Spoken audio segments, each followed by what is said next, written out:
अध्यक्ष महोदय, माझे रोहितजी मी विचारतो तेच विचारतोय. अध्यक्ष महोदय माझे अध्यक्ष ठीक आहे, अध्यक्ष महोदय त्यांना बोलू दे, अध्यक्ष बोला. महोदय माझे 3 स्पेसिफिक प्रश्न मंत्री महोदय यांना आहेत. अहो तेच देतील ना, मी तेच विचारतो ना विचारतायत, परत. 2100च विचारतायत, त्यांना संधी तर द्या. अहो मला बोलू द्या ना. आता सगळे प्रश्न तुम्हीच विचारणार, त्यांना माझे एक संधी 3 स्पेसिफिक प्रश्न आहेत. निवडणुकीच्या पूर्वी जेव्हा माझी लाडकी बहीण योजना जाहीर केली तेव्हा त्यावेळी किती लाभार्थी आपण होते?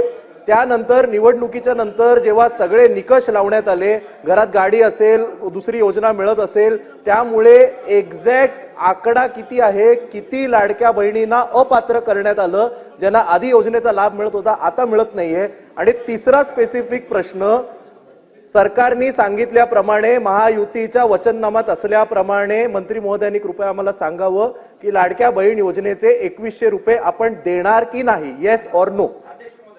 अध्यक्ष महोदय, आपल्या माध्यमातून मला सभागृहाला त्या ठिकाणी नमूद करायचंय की ऑक्टोबर 2024 मध्ये ज्या वेळेला आचारसंहितेच्या आधीचा लाभ वितरित करण्यात आला होता त्या लाभार्थ्यांची संख्या 2,33,64,000 सुमारे इतकी होती. फेब्रुवारी महिन्यामध्ये जो आता आपण लाभ वितरित केला त्याची संख्या ही साधारणपणे 2,47,00,000 पेक्षा आहे. याचा अर्थ असा की आचारसंहितेच्या आधी 2,33,00,000 होती आणि आता 2,47,00,000 आपण महिलांना लाभ हा त्यांच्या खात्यामध्ये जमा केलेला आहे. आणि 2100च्या संदर्भातला जो निर्णय आहे, महायुतीच्या सरकारने ही महत्त्वाकांक्षी योजना आणलेली आहे आणि महिलांना 1500चा लाभ वितरित करणारे महायुतीचं सरकार हे एकमेव सरकार आहे. त्याच्यामुळे त्यांच्या आयुष्यामध्ये हा जो आनंद आहे हा अशाच पद्धतीने ही योजना राहणार आहे. आणि 2100च्या संदर्भातला योग्य तो निर्णय आमचे मुख्यमंत्री देवेंद्र फडणवीस साहेब आणि दोन्ही उपमुख्यमंत्री योग्य वेळी घेतील.